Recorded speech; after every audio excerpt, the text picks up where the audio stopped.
Hello students of class 4. Welcome to the second class of value education.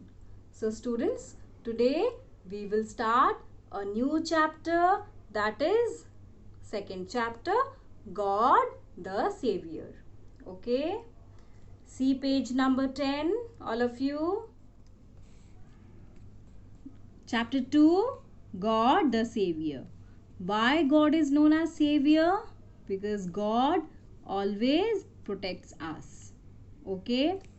See, we have heard about the earthquake that shook Gujarat, especially Kutch and Bhuj, on January 26, 2001. Thousands of people, men, women, and children, were buried under the debris. Debris means pieces of something that has been destroyed, especially in an accident.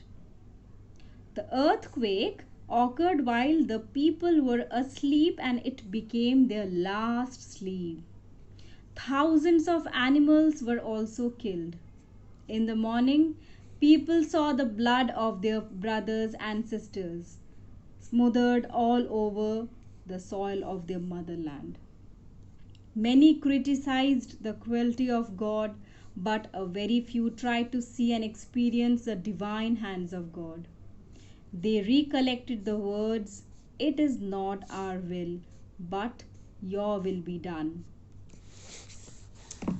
The tragic earthquake caused huge devastation in Gujarat, huge damage. The existing villages with its houses sank to the bottom of the earth. From among these sorrowful incidents, you might have heard about the miraculous escape of Nalini and her little son. For this, the newspapers praised the hard work and the humanitarian activities of the rescue teams. But with tears, Nalini reiterated, it means she gave statement, "Who knows the ways of God? We must only trust the divine providence." Why God is known as divine providence? Because God has control over all our lives. At the time of the earthquake, she was doing her work in the kitchen and her husband was sleeping in his room. The son was sleeping in his cradle. It means a baby's bed or cot. When she realized that it was an earthquake, she took her son from the cradle and tried to get out. Suddenly, she felt that the ground floor of the house was sinking towards the bottom of the earth. All of a sudden, the wall of the house fell down in front of her. She could not get out of it. She called for her husband and daughter who were sleeping, but it was in vain. She sorrowfully prayed for them. She was the danger. She saw the danger ahead and cried for help, but there was nobody to hear. Minutes and then hours passed. Nobody came for help. Slowly, darkness fell into the pit. She spent one day and one night under the debris. It means, I told you earlier also, pieces of something that has been destroyed, especially in an accident. Now, her son became hungry and thirsty. She also wanted to quench her thirst. She took the wet soil and filled the mouth of her child and asked him to eat. She called her God for help. Days and nights passed, 1, 2, 3, but there, there was not a single ray of hope. She began to doubt her faith. She asked herself, "Are we saved from this earthquake to die of hunger? Is it a punishment for my sins?" No, her mind was still hopeful. She believed, "My God will come for my rescue." My God will never leave me in danger. Suddenly, she heard the voice of people. She cried aloud. People heard her cry. They saw the child and mother under the debris. They were taken out of the debris after 5 days. Who knows the ways of God? Later, when she was told that her husband was safe in the hospital, she could not believe the words. She then knelt down and gave thanks to God. If we think about the sorrowful fate of the people of Bhuj and Kutch, we realize the different opinions of the people. A large number of people accused God for his cruelty over the innocent people, but there were some people who admired him. They tried to see and experience the divine hands that take care of us all the time. They believe that God never does anything for the destruction of mankind. Such people always try to accept the fact that God always does good for man. What is our attitude towards this?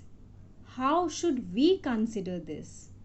We must realize the fact that our limited intellectual capacity is not enough to understand the secrets of God. We wish and desire for many things, but God permits what is good for us. Through the incident of Nalini, God proved that He is the most powerful force in the universe. He is the seat of life. Hence, it is our duty to surrender ourselves to Him. To remember, though an army encamps against me, my heart shall not fear. Though war rises up against me, yet I will be confident. So, let us think about God's great gift of life.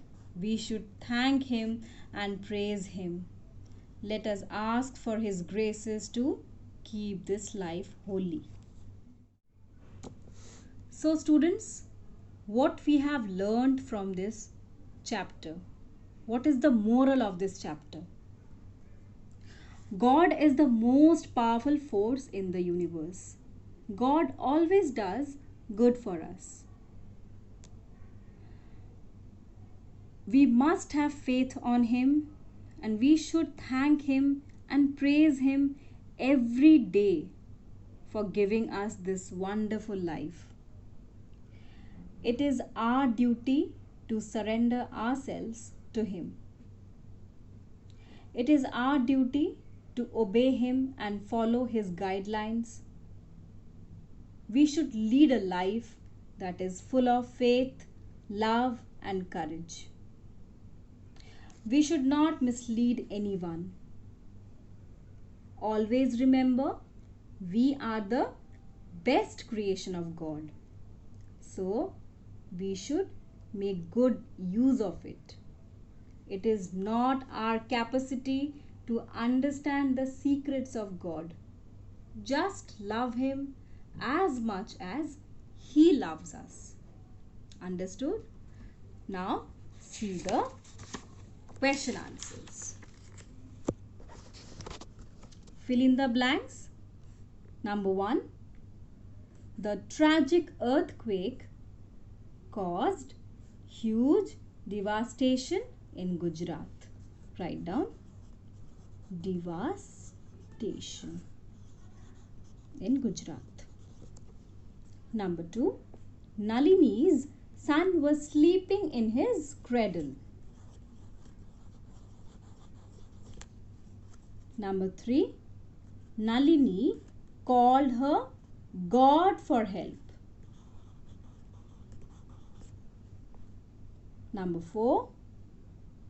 A large number of people accused God for his cruelty.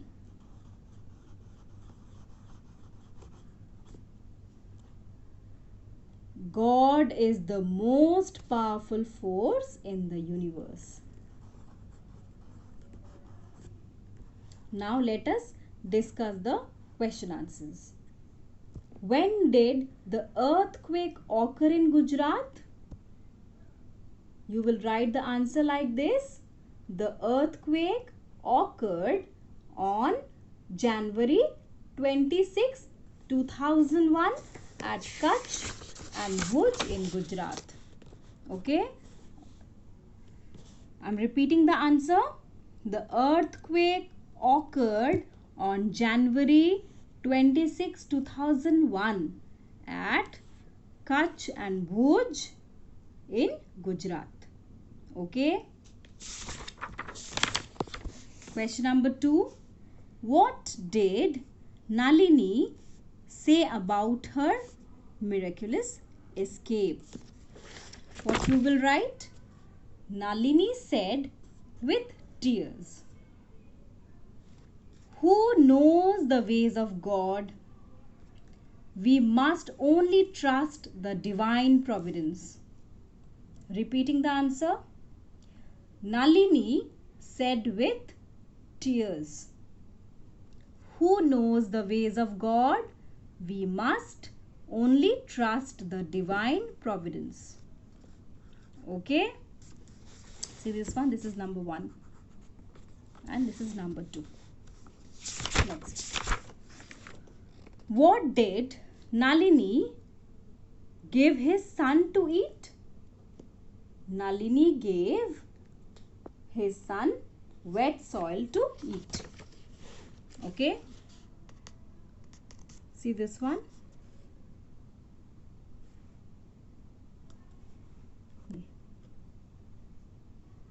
Okay, number 3. Nalini gave his son wet soil to eat. Okay? Question number 4. What were the different opinions of the people? So your answer will be a large number of people accused God for his cruelty over the innocent people. Okay? But there were some people who admired him. Okay? Then such people always try to accept the fact that God always does good for man. Answer 4. Okay?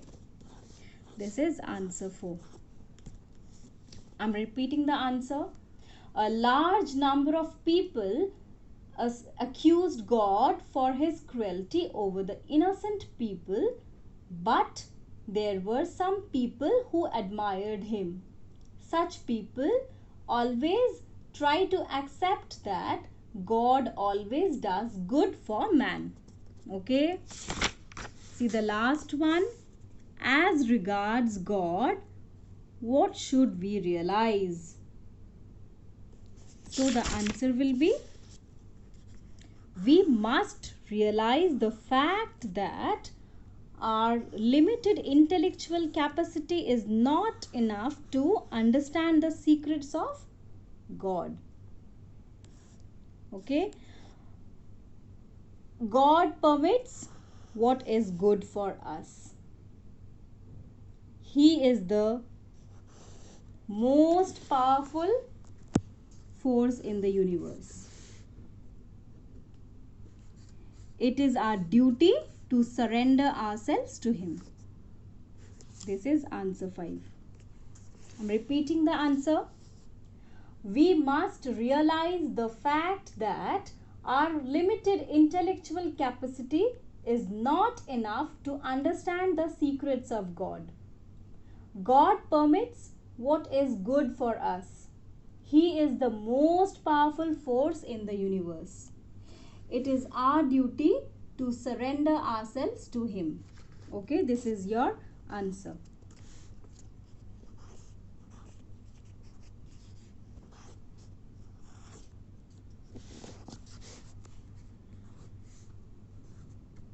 Answer 5. Okay, students, we have done this chapter. So write the answers and fill in the blanks in your copy. Okay, do not forget to do your work on time. Okay, that's all for today. Have a nice day, all of you.